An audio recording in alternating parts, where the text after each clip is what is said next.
children, how are you? Hope all of us are doing good. The topic that we will study today is cell structure and function. And the things we will learn are discovery of cell, the cell, parts of a cell, functions of some cell organelles, comparison of plant and animal cells. Now, our earth is inhabited with a variety of living forms. All the living forms look very different from each other, but they all carry basic functions of life in a similar manner. In spite of having great variation in shapes, size, color, food habits, etc., they all carry one basic feature, that they are all made up of cells. Cell is the basic structural and functional unit of an organism. Cells can be compared with a brick. The way bricks lay foundation of a building, similarly cells assemble to make the body of an organism. अब हमें अर्थ पे कितनी अलग अलग variety नज़र आती है ना लिविंग फॉर्म्स की. अब ये देखने में एक दूसरे से कितने अलग होते हैं. साइज, कलर, खाने पीने की हैबिट, हर चीज़ अलग होती है.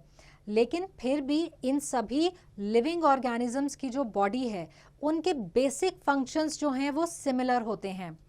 अब एक फीचर सभी का सेम है कि जितने भी लिविंग ऑर्गेनिजम्स हैं उनकी बॉडी सेल से बनी होती है. जैसे कोई भी बिल्डिंग आप देखते हैं तो ईंटें रख के बनाई जाती हैं, ऐसे किसी भी लिविंग ऑर्गेनिज्म की जो बॉडी है वो बहुत सारे सेल्स को इकट्ठा करके बनती है. Now let's look at the discovery of cell. You are fortunate enough to have been born in this era. Throughout the most of human history, scientists knew very little about life and how different organisms grow and survive. It was until 1665 that Robert Hooke discovered the existence of cell. Hooke observed a thin slice of cork under the compound microscope. He saw tiny room-like structures which looked like a honeycomb. He termed them as cells. Cell is a Latin word which means little rooms. The cells that Hooke saw through this microscope were all dead because the cork came from a plant that had died since long. अब हम जिस time पे हैं ये बहुत ही fortunate है क्योंकि हमें लाइफ के बारे में वो सब बातें पता हैं जो हमसे पहले जो इंसान थे उनको इनके बारे में कुछ भी नहीं पता था. अब 1665 में रॉबर्ट हुक ने पहली बार कंपाउंड माइक्रोस्कोप के अंदर एक बहुत ही पतली कॉर्क की स्लाइस को ऑब्जर्व करा तो उसमें जैसे मधुमक्खी का छत्ता होता है ना वैसे ही छोटे छोटे रूम की तरह स्ट्रक्चर्स नज़र आए. तो इनको उन्होंने नाम दिया सेल. लैटिन में सेल का मतलब है छोटे कमरे. अब हुक ने जब ये सेल्स देखे थे तो ये डेड सेल्स थे क्योंकि ये इन्होंने कॉर्क में देखा था जो कि प्लांट से बहुत पहले ही काटा गया था. A Dutch scientist, Anton van Leeuwenhoek, decided to try and look at things that were still alive, like blood and saliva from his mouth. Now, Leeuwenhoek also looked at drops of pond water through the microscope.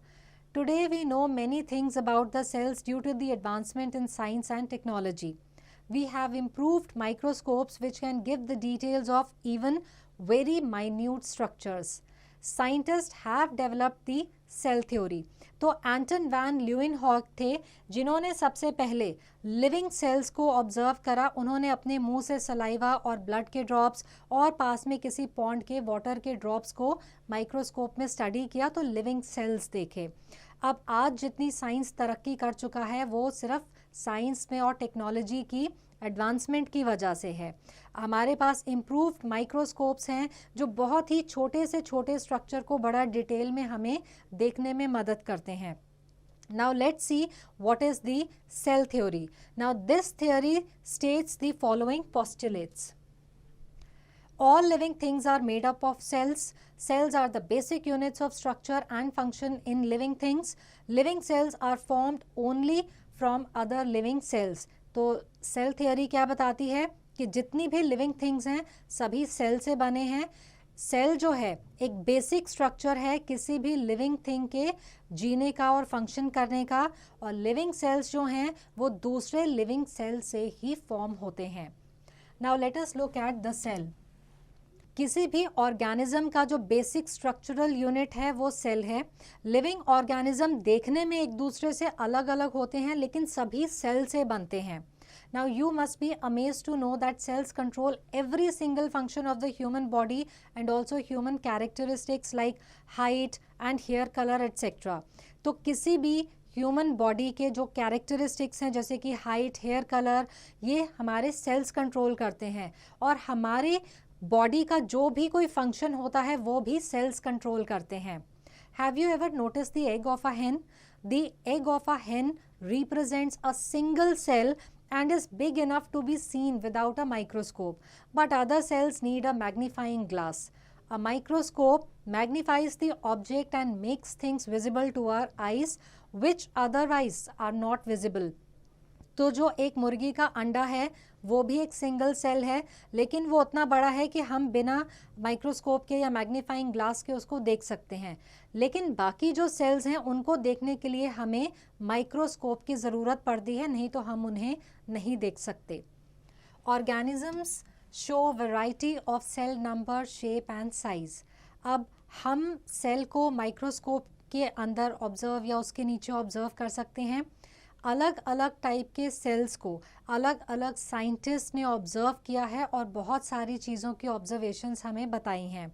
Stains और dyes such as methylene blue and safranin are used to colour certain parts of the cell and slides are prepared thereafter to study the cell structure under a microscope. तो अलग अलग तरह की dies या stains को use करके cell के अलग अलग हिस्सों को कलर किया जाता है, फिर उनके सेल स्ट्रक्चर्स को माइक्रोस्कोप में स्टडी किया जाता है. Cell number. अलग अलग ऑर्गेनिजम्स अलग अलग नंबर के सेल से बनते हैं. अब सेल्स के जो शेप और साइज़ हैं ये वेरी करते हैं उनके फंक्शंस पे डिपेंड करते हुए. आपने नोटिस करा होगा कि अलग अलग शेप और साइज़ के एनिमल्स और ट्रीज होते हैं.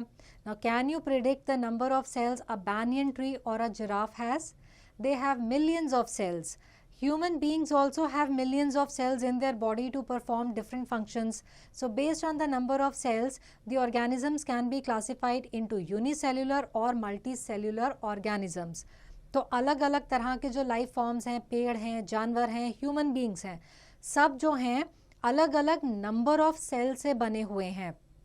अब जो ह्यूमन बींग्स हैं उनकी बॉडी के अंदर भी मिलियंस ऑफ सेल्स हैं और ये सेल्स अलग अलग फंक्शंस को परफॉर्म करते हैं.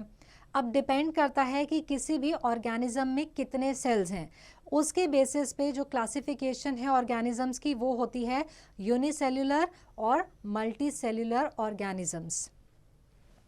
Unicellular organisms. यूनि का मतलब है वन, सेल्युलर का मतलब है सेल. तो एक सेल से बने हुए जो ऑर्गेनिजम्स हैं उनको हम यूनिसेल्युलर ऑर्गेनिजम्स कहते हैं. इनकी बॉडी एक ही सेल से बनी होती है, तो जितने भी बॉडी के अलग अलग फंक्शंस हैं वो इसी एक सेल के अंदर होते हैं. अब इनके कुछ एग्जांपल्स हैं amoeba, paramecium, Euglena and viruses. The basic body functions of a unicellular organism such as eating food, digestion and excretion are carried out by a single cell. तो खाना खाना, उसको डाइजेस्ट करना और वेस्ट को एक्सक्रीट करना, ये सारे अलग अलग फंक्शंस जो हैं वो एक ही सेल करता है इनकी बॉडी में. Then we have multicellular organisms. Multi का मतलब है बहुत ज़्यादा और सेल्युलर का मतलब सेल. तो बहुत ज़्यादा सेल से बने हुए जो ऑर्गेनिजम्स हैं उन्हें हम मल्टी सेल्युलर ऑर्गेनिजम्स कहते हैं. प्लांट्स, एनिमल्स और कुछ बड़े टाइप के जो वायरस या माइक्रो ऑर्गेनिजम्स हैं ये सभी अलग अलग नंबर ऑफ सेल से बने होते हैं. अब इनकी जो बॉडी है इनमें बहुत सारे सेल्स होते हैं जो आपस में कनेक्टेड होते हैं और एक दूसरे के साथ मिलजुल करके अपने सारे फंक्शंस परफॉर्म करते हैं. Now multicellular organisms are more complex in nature than unicellular organisms.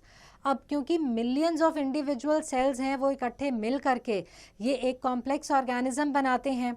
तो do you know that even organisms with billion cells begin life as a single cell called the fertilized egg.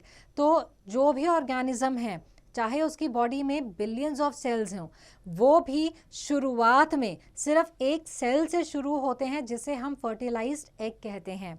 जो fertilised egg cell है ये multiply होता रहता है, तो number of sales जो हैं वो बड़े होते रहते हैं जैसे जैसे ये ऑर्गेनिज्म की बॉडी आगे आगे डेवलप होती है. Now before I go further, It is a fact. In human beings, a single cell divides into millions of cells, giving rise to different parts of the body in just 9 months. Now, organisms such as insects, fish and other animals are some examples of multicellular organisms. अब अलग अलग organisms के जो cell हैं वो shape और size वगैरह में वेरी करते हैं. कुछ के जो सेल के शेप वगैरह है वो राउंड हो सकती है, स्फेरिकल हो सकती है, जबकि कुछ सिलेंड्रिकल या फिर इलोंगेटेड भी होते हैं. Rarely they are irregular in shape just like in amoeba. सिर्फ एक अमीबा ऐसा ऑर्गेनिज्म है जिसका जो सेल है उसकी शेप इरेगुलर है. The shape of cells also vary according to its function in an organism. अब किस सेल का क्या फंक्शन है एक ऑर्गेनिज्म की बॉडी पे, उस पे भी डिपेंड करता है कि उस सेल की शेप कैसी रहेगी. फॉर एग्जाम्पल, नर्व सेल्स जो हैं ह्यूमंस के वो लॉन्ग और ब्रांच्ड होते हैं. ये ह्यूमन बॉडी के सबसे लंबे या लॉन्गेस्ट सेल्स होते हैं. जो मसल सेल्स हैं वो स्पिंडल की शेप में होते हैं.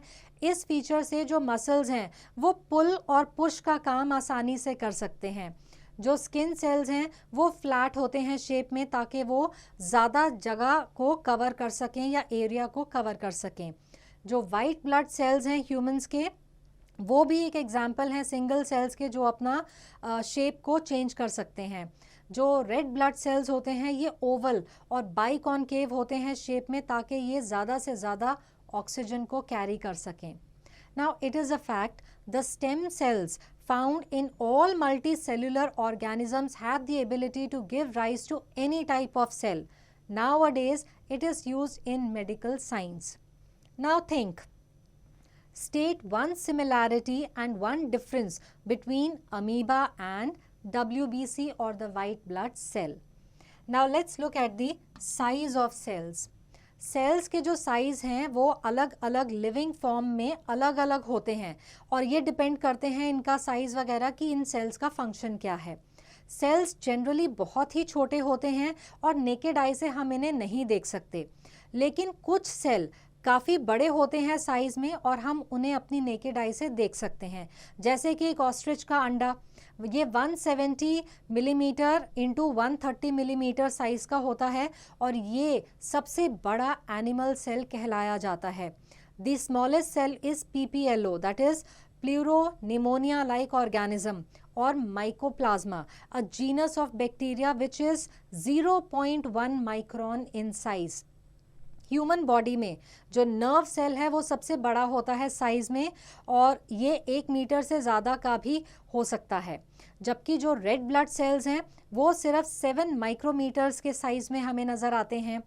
मसल सेल्स एनिमल्स में और प्लांट के जो फाइबर्स हैं जैसे कि जूट और हेम्प के जो फाइबर्स हैं ये कुछ सेंटीमीटर लंबे हो सकते हैं. The size of a cell varies according to its function in an organism. For example, nerve cells are long and branched in an elephant and a rat and perform the same function of conduction of messages to and from the brain. अब cell के जो size हैं वो किसी भी organism के अंदर उन सेल्स का फंक्शन क्या है उस पर डिपेंड करते हैं. जैसे कि जो नर्व सेल्स हैं वो लंबे होते हैं और उनकी ब्रांचेस होती हैं, चाहे फिर वो एलिफेंट के हों या रैट के हों.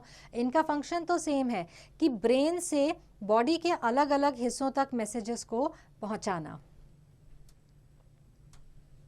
Now let us look at cell structure and function. Bodies of different organisms such as animals and humans are made of a number of cells of different kinds. The similar cells that work together make tissues. Tissues that work together form organs. A dog's heart, for example, is an organ composed of tissues such as muscle tissue, nerve tissue and connective tissue. Blood, another kind of tissue, nourishes these organs. All these tissues work together for proper functioning of a dog's heart. तो किसी भी organism की जो body है, चाहे वो animal हो, human हो, प्लांट हो, उसमें अलग अलग तरह के सेल्स होते हैं. एक तरह के सेल्स जब इकट्ठा मिलके काम करते हैं तो वो टिश्यू को बनाते हैं. जो टिश्यूज़ हैं उनसे एक ऑर्गन बनता है. अब एग्जाम्पल अगर हम ले तो जो डॉग का हार्ट है वो एक ऑर्गन है और उसमें कौन कौन से टिश्यूज़ हैं, मसल टिश्यूज़ हैं, नर्व टिश्यूज़ हैं और कनेक्टिव टिश्यूज़ हैं। फिर ब्लड जो कि दूसरे टाइप का टिश्यू है वो इस ऑर्गन को नरिश करता है। तो सारे टिश्यूज़ इकट्ठे मिलके काम करते हैं, तब डॉग का हार्ट जो है वो प्रॉपर तरीके से फंक्शन करता है। अब अलग अलग टाइप के ऑर्गन्स कंबाइन करके एक ऑर्गन सिस्टम बनाते हैं। फॉर एग्जाम्पल अगर हम ह्यूमंस का डाइजेस्टिव सिस्टम देखें तो उसमें बहुत सारे ऑर्गन्स हैं जो अलग अलग फंक्शन को परफॉर्म करते हैं, जैसे कि डाइजेशन, अब्जॉर्प्शन, एसिमिलेशन। और जो अलग अलग ऑर्गन सिस्टम्स हैं वो जब कोलैबोरेशन में काम करते हैं तो एक ऑर्गेनिज्म बनता है। Similar organization can be found in plants also. Different organs together perform different functions. The roots take up water and minerals from the soil, and stem distributes the food and water to different parts of the plant. Now let us look at the parts of cell. अब जो basic component है cell के उनमें आता है हमारा cell membrane, cytoplasm and nucleus. Cell membrane, अब cell membrane बहुत ही पतली सी डेलिकेट मेम्ब्रेन है जो सेल के अंदर के कंटेंट्स को उसके बाहर के मीडियम से अलग रखती है। The cell membrane is present in both plant and animal cells. It is living, elastic, porous, made of proteins and lipids और फैट्स। अब सेल मेम्ब्रेन के फंक्शंस क्या हैं? ये सेल को प्रोटेक्शन प्रोवाइड करती है, ये सेल को शेप और रिजिडिटी देती है, और ये मूवमेंट को, सब्सटेंसेस की मूवमेंट को रेगुलेट करती है कि कौन से सब्सटेंस सेल के अंदर आते हैं या बाहर जाते हैं। Then we have the cell wall. Plant के जो सेल्स हैं उनके बाहर एक थिक सी कवरिंग होती है जिसको सेल वॉल कहते हैं। ये सेल मेम्ब्रेन को सराउंड करती है। ये सेल्यूलोज से बनी होती है जो कि एक तरीके का कार्बोहाइड्रेट है। जो सेल वॉल है ये एक नॉन लिविंग रिजिड सी लेयर है जो प्लांट्स को प्रोटेक्ट करती है, प्लांट्स के सेल्स को प्रोटेक्ट करती है हार्श क्लाइमेटिक कंडीशंस से, जैसे कि high speed wind, variation in temperatures, moisture, desiccation etcetera. जो सेल वॉल है ये प्लांट के सेल को शेप देती है और जो सेल्स के अंदर एक स्केलेटल सपोर्ट है उसको भी देती है। Bacterial and fungal cells also have cell wall, but the cell wall is totally absent in the animal cells. What did you notice in activity? You must have observed large number of regular shaped cells lying side by side. Each cell has a distinct cell wall. Can you define the shape of cells of an onion peel now? Let us do it. Take a fleshy onion bulb. With the help of forceps, peel off the skin of the onion. Keep the layer immediately in the petri dish containing water. Add 1 to 2 drops of safranin to the water. Take a glass slide and gently, with the help of brush and needle, keep the onion peel on the center of the glass slide. Add a drop of glycerin on the onion peel and gently cover the onion peel with the cover slip.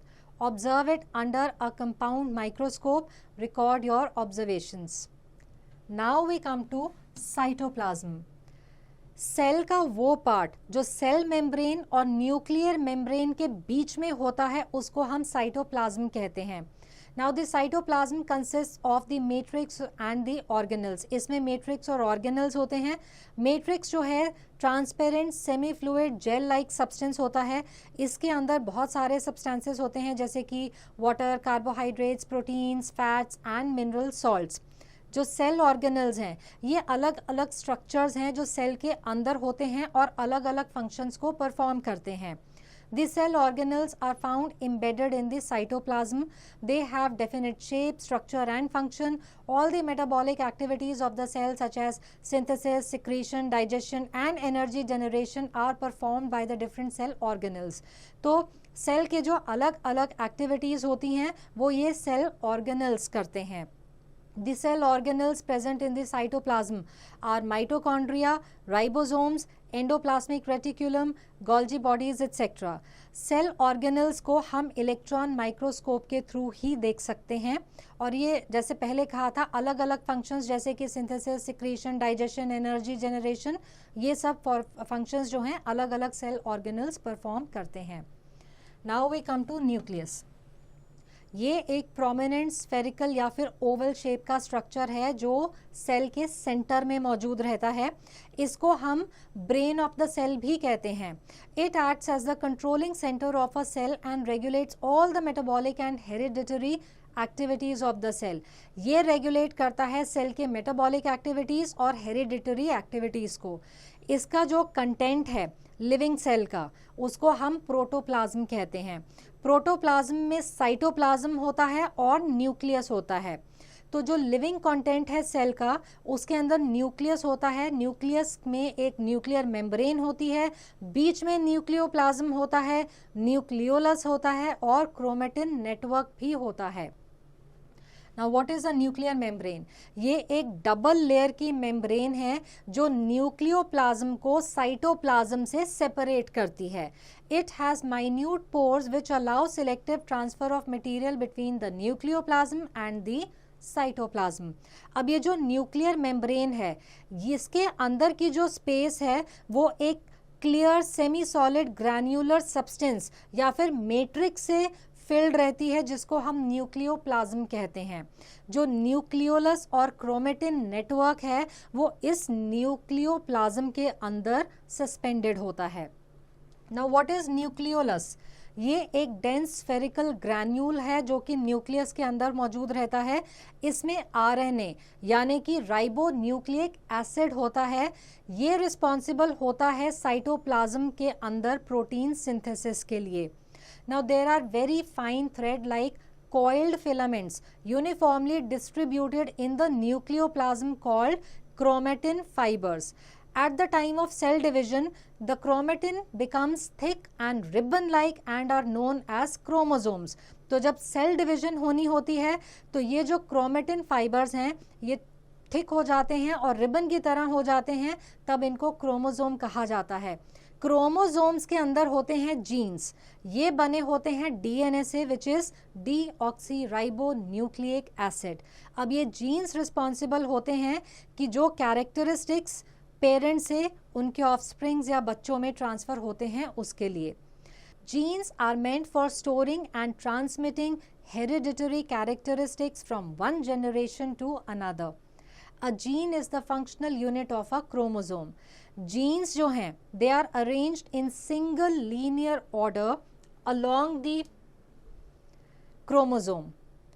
एक gene एक characteristic के लिए responsible होता है, या जो एक characteristic है वो एक सेट ऑफ जीन्स के वजह से ट्रांसमिट होता है। अलग अलग कैरेक्टरिस्टिक्स जैसे कि eye colour, skin colour, hair colour वगैरह, ये एक जनरेशन से दूसरे जनरेशन में जीन्स के थ्रू ही ट्रांसमिट होते हैं। अब based on the organisation of the nuclear region in the cells, they can be categorised into two types, prokaryotic cells and eukaryotic sales.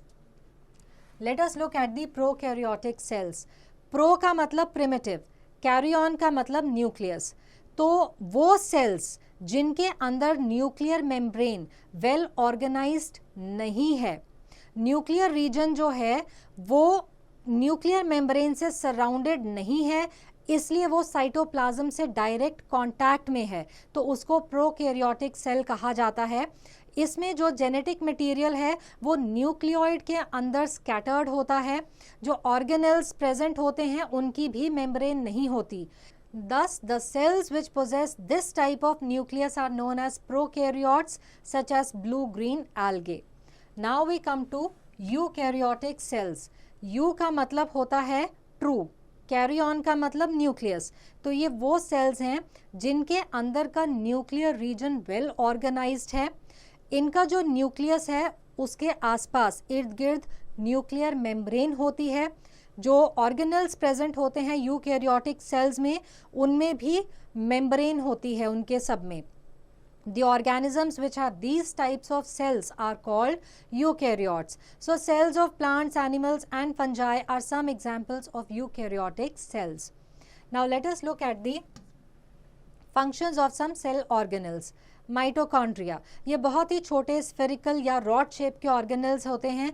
इनको powerhouse of the cell कहा जाता है क्योंकि ये एनर्जी जनरेट करते हैं जिससे सेल्यूलर एक्टिविटीज़ होती हैं। देन वी हैव राइबोसोम्स, ये स्फेरिकल स्ट्रक्चर्स हैं, ये साइटोप्लाज्म में होते हैं और ये रिस्पॉन्सिबल होते हैं प्रोटीन की सिंथेसिस के लिए। देन वैक्यूल्स, ये सैक लाइक स्ट्रक्चर्स होते हैं जिनके इर्द गिर्द मेम्ब्रेन होती है। वैक्यूल्स के अंदर पानी की तरह का फ्लूइड होता है जिसके अंदर कुछ सब्सटेंसेस डिसॉल्व होते हैं। ये प्लांट सेल्स में बड़े होते हैं, एनिमल सेल्स में छोटे होते हैं। प्लांट सेल्स के जो वैक्यूल्स हैं वो सेंट्रल पोजीशन ऑक्यूपाई करते हैं और ये रिस्पॉन्सिबल होते हैं सेल के 50 to 90% ऑफ वॉल्यूम के लिए। अमीबा के अंदर भी वैक्यूल्स होते हैं जो कि फूड पार्टिकल्स को कंटेन करते हैं और उनको कहा जाता है food vacuoles. Then we have plastids. Plant cells contain special organelles that have pigments of different colors.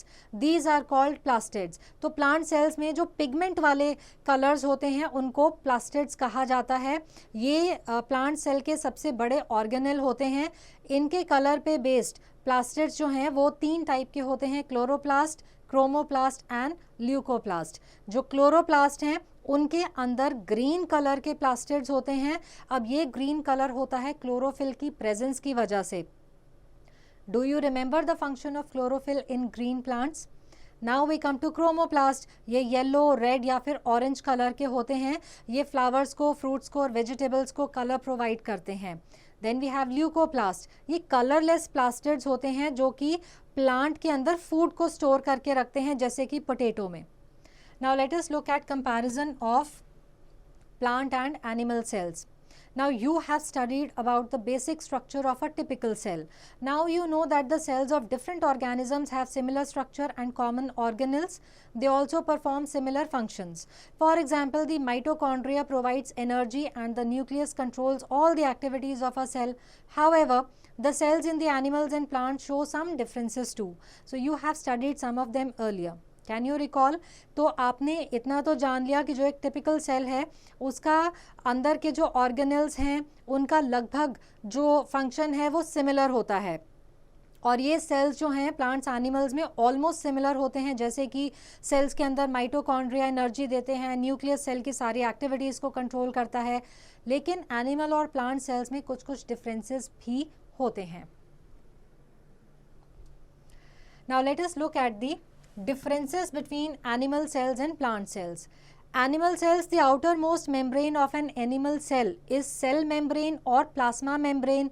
The outermost layer of a plant cell is cell wall. Animal cells generally have no vacuoles, though sometimes smaller vacuoles can be seen. Plant cells have very prominent larger sized vacuoles. Animal cells do not have plastids. Plastids are present in plant cells. Nucleus is present in the center in the animal cell and nucleus is present at the periphery in the plant cell. Now let us take a quick recap. Cells were first observed in a cork of a plant by Robert Hooke in 1665. Anton von Leeuwenhoek discovered the first living cell in the pond water. Cells are the basic structural and functional unit of an organism. Cells have variety of shapes, sizes depending on their function.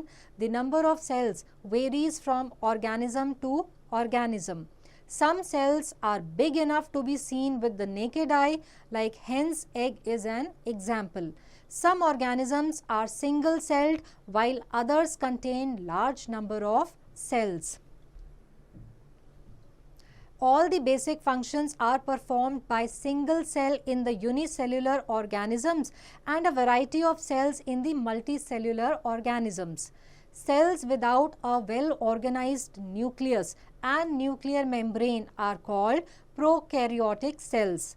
Cells with well-defined nuclear region are called eukaryotic cells. Plant cells differ from animal cells in having an additional thick covering around the cell membrane termed cell wall. Plastids are present only in plant cells. Plant cells have a big central vacuole, whereas animal cells have either no or very small vacuoles. So I hope that this chapter is clear to all, and answering questions based on this chapter will now be easy.